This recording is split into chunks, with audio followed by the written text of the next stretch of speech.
Good morning students, कैसे हो आप सभी। हमारे जो थर्ड चैप्टर है उसको हमने पिछले पार्ट के अंदर स्टार्ट किया था, जिसका नाम क्या है, धातु एवं अधातु।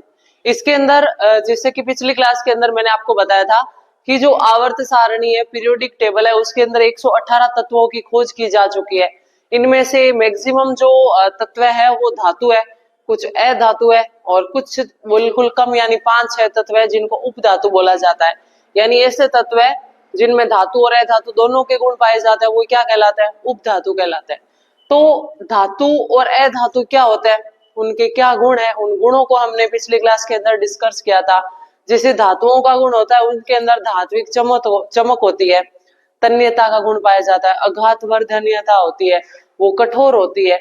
और अधातुओं का गुण बिल्कुल है वो विपरीत होता है, धातुएं मुख्यतः ठोस अवस्था में होती है, अधातुएं ठोस या गैस अवस्था में होती है। लेकिन कुछ लास्ट में हमने उनके अपवाद भी पढ़े थे। जैसे हमने देखा था कि जो धातुएं होती है उनका गलनांक है वो बहुत ज्यादा होता है, लेकिन सीजियम और गैलियम इनका गलनांक इतना कम था कि ये हथेली के तापमान पर भी पिघल सकती थी। उसके अलावा हमने देखा था कि धातुएं कठोर होती है, लेकिन हीरा प्रकृति का सबसे कठोर पदार्थ है जो एक अधातु है, फिर भी अपवाद है। धातुएं विद्युत की सुचालक होती है, ग्रेफाइट अधातु होते हुए भी विद्युत का सुचालक होता है। सर्वाधिक तन्य धातु सोना हमने देखा था, विद्युत की सर्वाधिक सुचालक धातु चांदी हमने देखा था। यानी ऐसे करके जो इंपॉर्टेंट पॉइंट्स थे उनको हमने डिस्कस किया था। और उसके बाद जो पिछली क्लास के अंदर हमने लास्ट में छोड़ा था, हमने देखा था कि जो धातुएं हैं वो किस प्रकार अन्य तत्वों के साथ, अन्य ऑक्साइडों के साथ या अधातुओं के साथ अभिक्रिया करती है, तो उनको आज हम डिस्कस कर रहे हैं। यानी पिछली क्लास के अंदर हमने इन गुणों को पढ़ा था, के साथ अभिक्रिया करती है तो क्या होता है। यानी अभिक्रिया से पहले पहले वाला पॉइंट पढ़ लिया था, एक हमने एनोडीकरण पढ़ा था कि एल्यूमिनियम पर ऑक्साइड की दोहरी परत चढ़ाई जाती है जिससे उसे संक्षारण से बचाया जा सकता है, उसे क्या कहा जाता है, एल्यूमिनियम का एनोडीकरण। ठीक है। और इसके बाद जो आज हमारा पार्ट स्टार्ट होने जा रहा है वो यहाँ से धातुएं जब जल के साथ अभिक्रिया करती है तो क्या होता है। यानी धातुओं के बारे में हमने पढ़ा था, धातुओं के गुणों के बारे में देखा था। आज जो हम स्टार्ट करेंगे धातुओं की अभिक्रिया, यानी धातुएं जब जल के साथ अभिक्रिया करेगी तो वो क्या त्यागेगी, क्या ग्रहण करेगी, इन सब के बारे में हम डिस्कस करेंगे। तो पहला पॉइंट है, धातुएं जब जल के साथ अभिक्रिया करती है तो क्या होता है। तो देखिए इसके अंदर किताब निकाल के रखोगे, साथ में जो जो पॉइंट इंपॉर्टेंट बता रही हूँ वो साथ में आप अंडरलाइन करते जाओगे कि क्या क्या चीज है वो इसमें इंपॉर्टेंट है। तो देखिए, जल के साथ अभिक्रिया करके धातुएं हाइड्रोजन गैस तथा धातु ऑक्साइड उत्पन्न करती है। यहां से आप इस अभिक्रिया को इंपॉर्टेंट लगा लेंगे। धातुएं सब जल के साथ क्रिया करेगी तो गैस कौन सी निकलेगी, हाइड्रोजन, और साथ में क्या बनेगा, धातु ऑक्साइड बनेगा। और धातु ऑक्साइड फिर जल के साथ क्रिया करेगा तो क्या बनेगा, धातु हाइड्रोक्साइड।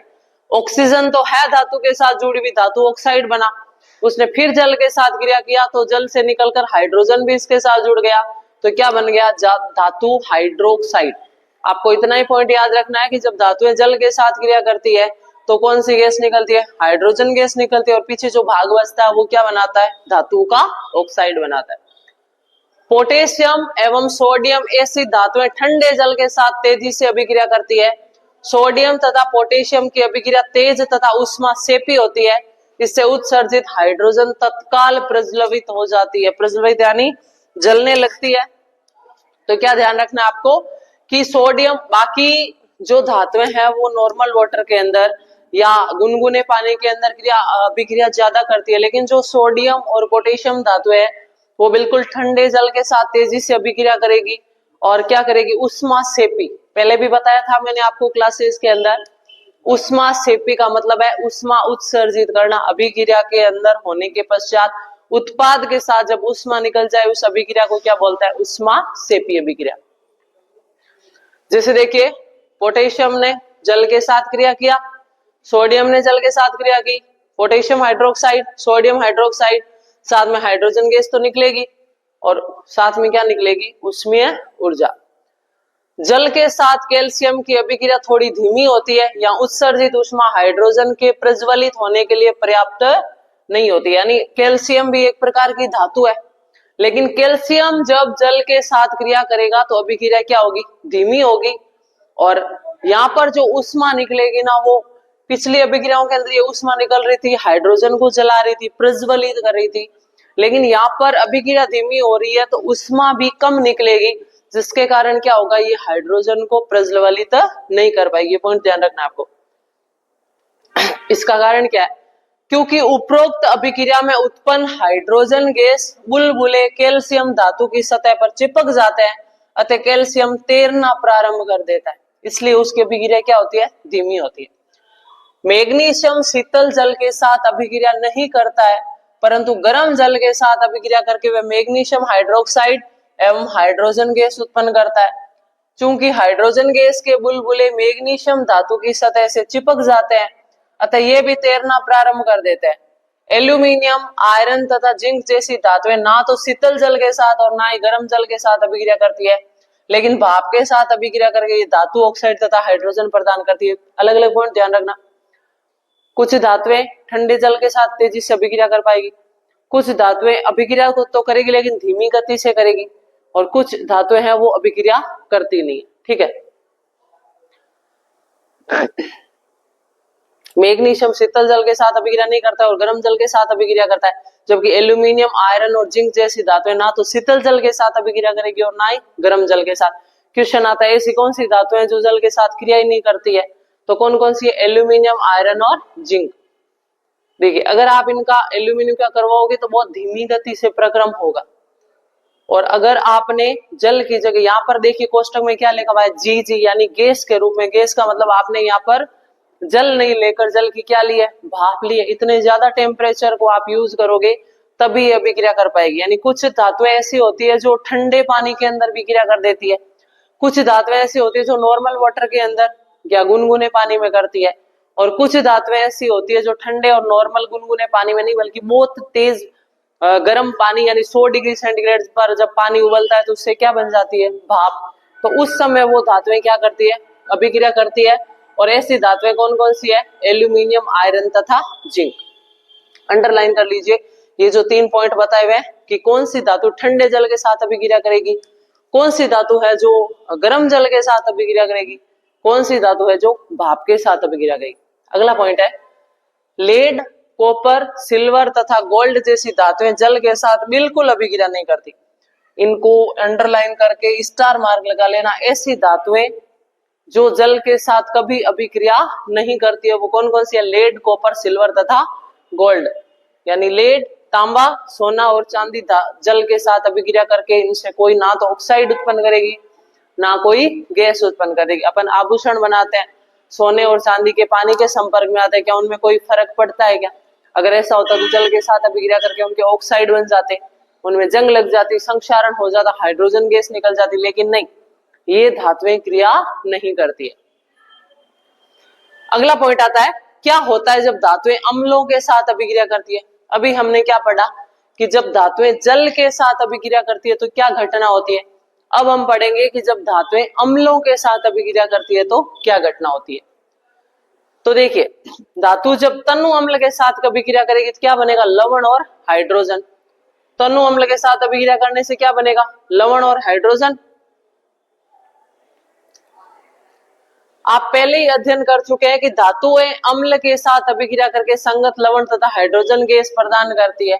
क्रिया यही आएगी जब धातु या अम्ल आपस में क्रिया करेंगे तो लवण बनेगा और साथ में कौन सी गैस मुक्त होगी, हाइड्रोजन गैस मुक्त होगी। ठीक है, क्या सभी धातुएं इसी प्रकार अभिक्रिया करती है अम्लों के साथ? तो ये भी अलग अलग होता है। इसमें देखिए, तनु हाइड्रोक्लोरिक अम्ल के साथ मैग्नीशियम, एल्यूमिनियम, जिंक तथा आयरन की अभिक्रियाओं के लिए समीकरण लिखे। जब धातुएं नाइट्रिक अम्ल के साथ अभिक्रिया करती है तब हाइड्रोजन गैस उत्सर्जित नहीं होती है, क्योंकि HNO3 या नाइट्रिक अम्ल एक प्रबल ऑक्सीकारक होता है जो उत्पन्न हाइड्रोजन को ऑक्सीकृत करके जल में परिवर्तित कर देता है एवं स्वयं नाइट्रोजन के किसी ऑक्साइड में अपचयित हो जाता है। लेकिन मैग्नीशियम और मैग्नीज अति तनु नाइट्रिक अम्ल के साथ अभिक्रिया कर हाइड्रोजन गैस उत्पन्न करते हैं। इंपॉर्टेंट पॉइंट है, स्टार मार्क लगा लेना कि जब हमने अभी हेडिंग क्या पढ़ा कि जब धातुएं अम्लों के साथ अभिक्रिया करती है तो क्या बनता है, हाइड्रोजन गैस बनती है, लवण बनता है। लेकिन अगर नाइट्रिक अम्ल एक प्रबल अम्ल है, ऑक्सीकारक की तरह काम करता है, जब नाइट्रिक अम्ल इसके साथ धातु के साथ क्रिया करेगा तो वो हाइड्रोजन गैस उत्पन्न तो करेगा लेकिन उस हाइड्रोजन गैस को जल में बदल देगा, इसलिए हाइड्रोजन गैस है वो उत्पन्न नहीं होगी। तो इंपॉर्टेंट पॉइंट है कि जब धातुएं नाइट्रिक अम्ल के साथ अभिक्रिया करती है तब हाइड्रोजन गैस उत्पन्न नहीं करती है, क्योंकि नाइट्रिक अम्ल कारण क्या है, एक प्रबल ऑक्सीकारक है, दूसरों का ऑक्सीकरण करता है, मतलब उसमें से हाइड्रोजन गैस को निकाल लेता है, जो उत्पन्न हाइड्रोजन को ऑक्सीकृत करके जल में परिवर्तित कर देता है एवं स्वयं नाइट्रोजन के किसी ऑक्साइड में अपचयित हो जाता है। लेकिन मैग्नीशियम और मैग्नीज अति तनु यानी उसकी सांद्रता कम हो जाती है नाइट्रिक अम्ल की, तब उसके साथ कौन सी गैस उत्पन्न करती है, हाइड्रोजन गैस। बुलबुले बने, देखिए क्रियाकलाप में आपने देखा कि बुलबुले की दर मैग्नीशियम के साथ सबसे अधिक थी। इस स्थिति में अभिक्रिया सबसे अधिक उष्माक्षेपी थी, अभिक्रियाशीलता इस क्रम में घटती है, यानी अभिक्रियाशीलता का ये क्रम है, आगे टेबल में हम डिस्कस कर लेंगे। अगला पॉइंट है, जब धातु लवणों के विलयन के साथ अभिक्रिया करती है तो क्या बनता है, यानी धातु लवणों के विलयनों के साथ अभिक्रिया करती है तो क्या बनता है। तो देखिए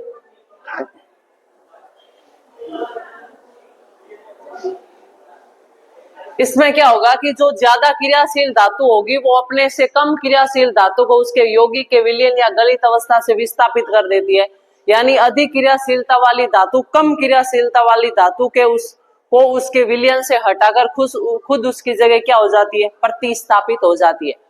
पिछले खंड में यानी पिछले प्लाट में हमने देखा था कि सभी धातुओं की क्रियाशीलता समान नहीं होती है। हमने ऑक्सीजन, जल और अम्ल के साथ विभिन्न धातुओं की क्रियाशीलता की जांच की, लेकिन सभी धातुएं इन अभिकर्मों के साथ अभिक्रिया नहीं करती, यानी कई अपवाद भी है। इसलिए हम सभी धातुओं के नमूने को अभिक्रियाशीलता के अवरोही क्रम में नहीं रख सके। आपने अध्याय 1 में जो विस्थापन अभिक्रियाओं का अध्ययन किया था याद हो तो, यानी एक परमाणु या अणु को दूसरे परमाणु या अणु द्वारा प्रतिस्थापित करके खुद उसकी जगह स्थापित हो जाना क्या कहलाता है, विस्थापन अभिक्रिया कहलाता है। तो उसमें हमने क्या पढ़ा था, विस्थापन अभिक्रियाओं का अध्ययन क्या, वह धातुओं की क्रियाशीलता का उत्तम प्रमाण प्रस्तुत करता है। इसे समझना बहुत ही आसान और सरल है। अगर धातु ए धातु बी को उसके विलयन से विस्थापित कर देती है तो ये धातु बी की अपेक्षा अधिक क्रियाशील है, यानी धातु ए है, जैसे देखिए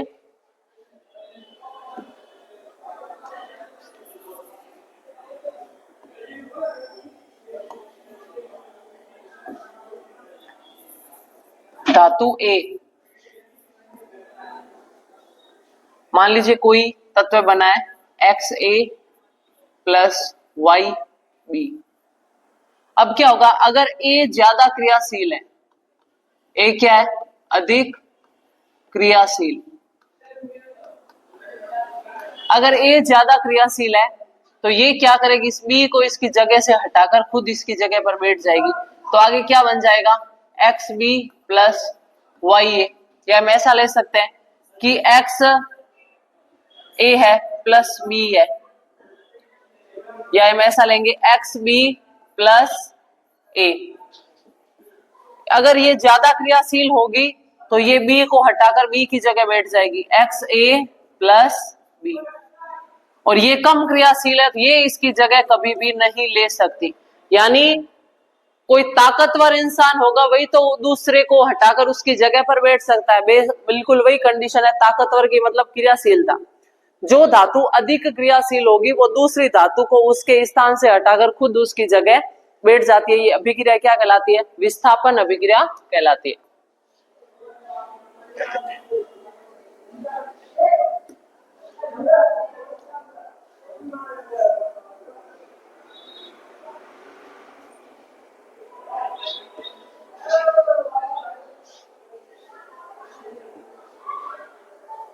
ठीक है, तो धातु A और B का लवण विलयन है, तो ये फिर आगे जाकर धातु A ज्यादा क्रियाशील है तो ये लवण विलयन किसका बन जाएगा, A बन जाएगा, और धातु B को ये अलग कर देगी।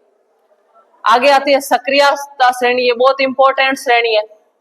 हम पहली चैप्टर से पढ़ते आ रहे हैं कि अधिक क्रियाशील धातु कम क्रियाशील धातु को उसके स्थान से विस्थापित कर देती है, विस्थापन अभिक्रिया वहीं से बनती है। तो ये क्रियाशीलता के क्रम वाला टेबल आपको याद करना है, बस इतनी सी आपको याद कर देनी है। Sodium, potassium, calcium, magnesium, aluminium, zinc, iron, lead, hydrogen, copper, mercury, silver और गोल्ड या सोना।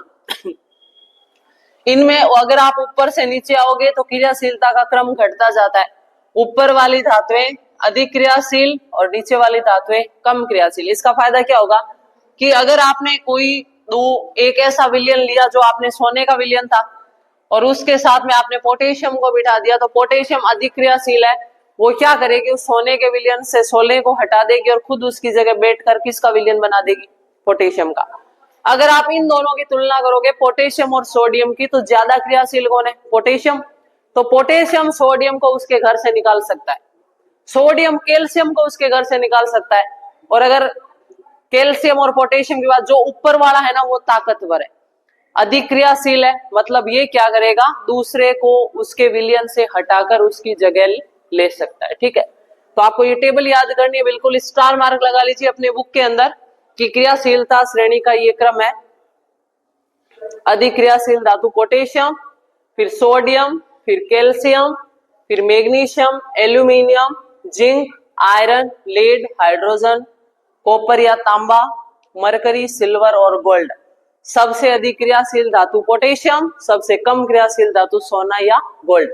यानी ऊपर से नीचे आने पर क्रियाशीलता का क्रम है वो कम होता जाता है। ये टेबल बताई गई है, धातु ए बी सी डी है। आयरन 2 ऑक्सीकरण अवस्था का सल्फेट है, कॉपर सल्फेट है, जिंक सल्फेट है और सिल्वर नाइट्रेट है।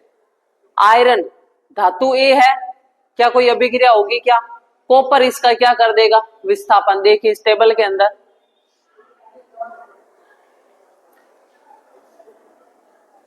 ये आयरन है, कॉपर नीचे है, तो ज्यादा क्रियाशील कौन है, आयरन है। यानी आयरन कॉपर का क्या कर देगा, विस्थापन कर देगा। कॉपर सल्फेट में आयरन से क्या हो जाएगा, विस्थापन हो जाएगा। यानी जो ज्यादा क्रियाशील धातु है वो कम क्रियाशील वाली धातु का क्या कर देगी, विस्थापन कर देगी। आपको इन तीनों क्वेश्चनों के आंसर देने, ऊपर की टेबल देख के सबसे अधिक क्रियाशील धातु इनमें कौन सी है, यानी जो विस्थापन कर देगी वो सबसे अधिक क्रियाशील धातु है। धातु बी को कॉपर सेकंड सल्फेट में डाला जाए तो क्या होगा, धातु बी को कॉपर सल्फेट में डाला जाए तो इसमें क्या होगा, विस्थापन होगा या कोई अभिक्रिया नहीं होगी। आपको आंसर लिखना है। तीसरा, धातु ए बी सी और डी को अभिक्रियाशीलता घटते हुए क्रम में व्यवस्थित कीजिए। यानी धातु ए कॉपर सल्फेट का विस्थापन कर रही है, मतलब ए है वो कॉपर से, तो टेबल में क्या आएगी, ऊपर आएगी। ठीक है, अब अगला पॉइंट आता है, धातुएं और अधातुएं आपस में कैसे अभिक्रिया करती है। जैसे हमने देखा था कि अम्ल और सार, अम्ल धातुओं की तरह थे, सार नहीं, सार धातुओं की तरह थे, अम्ल अधातुओं की तरह थे। अब जब हमने देखा था कि जो अम्ल और सार मिलता है तो लवण बनता है, तो यहां पर हमें देखना है कि जब धातुएं और अधातुएं मिलती है तो कैसी अभिक्रिया होती है।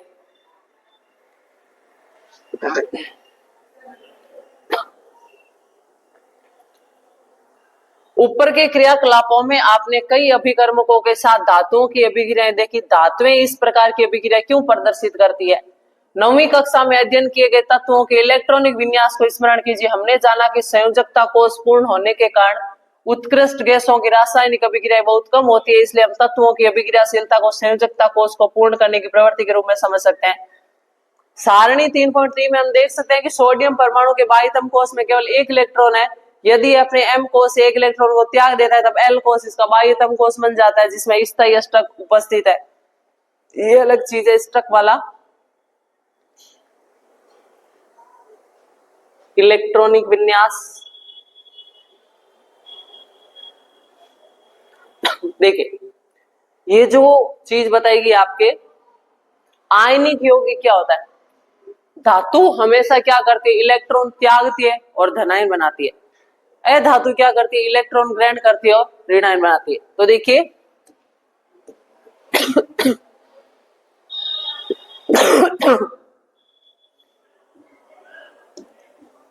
देखिए धातु का गुण क्या होता है, धनावेश बनाना।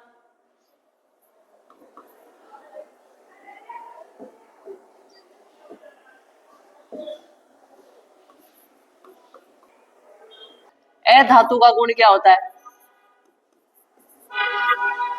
इलेक्ट्रॉन को ग्रहण करेगी और क्या बनाएगी, ऋणावेश। आपको पता होगा कि धात्वें इलेक्ट्रॉन पर क्या होता है, ऋणावेश होता है, तो जिसके साथ ये जुड़ेगा वो ऋणावेशित हो जाएगा और जिसमें से ये निकलेगा वो कैसा हो जाएगा, धनावेशित। जैसे लिख दिया ये ए धातु है, इसने अगर इलेक्ट्रॉन को त्यागा तो ये धनावेशित बन जाएगी और साथ में क्या निकल जाएगा, इलेक्ट्रॉन। अगर धातु ने इलेक्ट्रॉन को ग्रहण किया तो ये क्या बन जाएगी, ऋणावेशित। यानी जब धातु और अधातु आपस में मिलती है तो एक इलेक्ट्रॉन को त्यागती है, दूसरी इलेक्ट्रॉन को ग्रहण करती है, मतलब यौगिक कौन सा बनता है, आयनिक यौगिक। जैसे ए क्या है, धातु है, और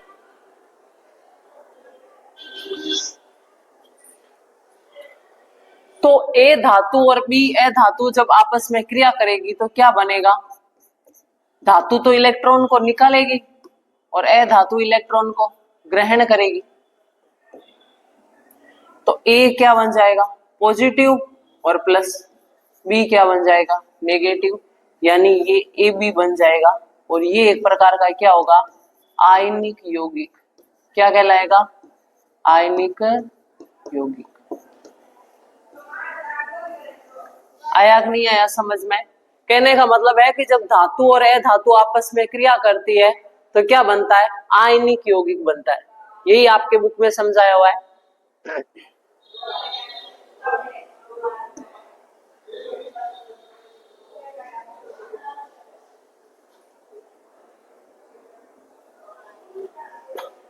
देखिए जैसे सोडियम धातु है, सोडियम धातु ने क्या किया, इलेक्ट्रॉन को निकाल दिया। अब इसने इलेक्ट्रॉन को क्यों निकाला, कोई इलेक्ट्रॉन क्यों निकालता है, क्यों ग्रहण करता है, अपनी संयोजकता को पूरा करने के लिए, अपने अष्टक को पूरा करने के लिए। यानी बाह्यतम कोश में अगर 8, 18, 36 ऐसे इलेक्ट्रॉन होंगे तो वो तत्व अन्य तत्वों की तुलना में ज्यादा स्थायी हो जाएगा। अब देखिए सोडियम है, इसके अंदर सबसे अंदर वाले कक्ष में इलेक्ट्रॉन है 2, फिर 8 और फिर 1। अब इसके ये 1 होने से ये 8 के आड़े आ रहा है, 8 होता बाहरली कक्षा में तो ये ज्यादा स्थायी होता, तो ये ज्यादा स्थायी होने के लिए इस एक इलेक्ट्रॉन को निकाल देगा तो इसका इलेक्ट्रॉनिक विन्यास में लास्ट में संयोजकता कोश में इलेक्ट्रॉन कितने रहेंगे, बाह्य इलेक्ट्रॉन 8, अष्टक पूरा होगा, ये स्थायी होगा। इधर देखिए क्लोरीन के अंदर 2, 8 और 7, इसको एक इलेक्ट्रॉन चाहिए ताकि बाह्यतम कक्षा में 8 इलेक्ट्रॉन हो जाए। इनका मेन मकसद क्या होता है, बाह्यतम कक्ष में अगर 8, 18 ऐसे इलेक्ट्रॉन होंगे तो वो तत्व ज्यादा स्थायी होगा। तो ये अपनी स्थायीता लेने के लिए एक इलेक्ट्रॉन त्याग देगा और ये बाहर वाले में 8 करने के लिए एक इलेक्ट्रॉन ग्रहण कर लेगा। तो ये दोनों आपस में क्या कर लेंगे, संयोजन कर लेंगे, साझा कर लेंगे कि सोडियम को एक इलेक्ट्रॉन नहीं चाहिए एक्स्ट्रा है और इसको एक इलेक्ट्रॉन चाहिए, तो सोडियम क्लोरीन को एक इलेक्ट्रॉन दे देगा, इस पर आ जाएगा पॉजिटिव, क्लोरीन पर आ जाएगा नेगेटिव और यौगिक आयन कौन सा बन जाएगा, सोडियम क्लोराइड NaCl। यानी कहने का मतलब है कि जब धातु और अधातु आपस में क्रिया करती है तो कौन से यौगिक बनते हैं, आयनिक यौगिक बनते हैं, जिनमें धातुएं इलेक्ट्रॉन त्यागती है और अधातुएं इलेक्ट्रॉन को ग्रहण करती है।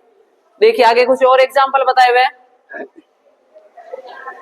मैग्नीशियम के बाह्यतम कोश में देखिए 2 इलेक्ट्रॉन है, ये 2 को निकालना चाहती है तो अष्टक पूरा हो गया, 8 है बाहरी कक्षा में। क्लोरीन के बाह्यतम कोश में 1 इलेक्ट्रॉन है तो ये 1 इलेक्ट्रॉन लेगा। अब क्लोरीन को तो 1 ही चाहिए और मैग्नीशियम को 2 देने हैं, तो मैग्नीशियम 2 क्लोरीन के साथ संयोजन करेगा। एक क्लोरीन को 1 इलेक्ट्रॉन दे दिया, दूसरे को 1 दे दिया, तो मैग्नीशियम पर +2 आ गए, दोनों क्लोरीन पर -1 आ गए। यानी इन दोनों क्लोरीनों को इन्होंने 2 दे दिए और अपने बाहर का अष्टक पूरा कर लिया। धातु से अधातु में इलेक्ट्रॉन के स्थानांतरण से बने यौगिकों को आयनिक यौगिक या विद्युत संयोजक यौगिक कहा जाता है। क्या आप MgCl2 में मैग्नीशियम क्लोराइड में उपस्थित धनायन और ऋणायन का नाम बता सकते हैं? तो इसके अंदर धनायन होगा मैग्नीशियम और ऋणायन कौन होगा, क्लोरीन या क्लोराइड आयन, ये होगा मैग्नीशियम आयन। फिर आता है आयनिक यौगिकों के गुणधर्म। तो आयनिक यौगिकों के गुणधर्म है वो हम नेक्स्ट क्लास के अंदर डिस्कस करेंगे। आज हमने पढ़ा धातुओं की कुछ अभिक्रियाएं, उन अभिक्रियाओं में कौन कौन से अपवाद होते हैं, किस प्रकार वो अभिक्रिया करती है। देखिए स्टूडेंट्स, मैं शुरू से आपको बताती आ रही हूँ कि एक तो पहला पॉइंट आपका क्या है, बुक पास में रखोगे, जो जो इंपॉर्टेंट पॉइंट है उसको आप अंडरलाइन करते जाओगे।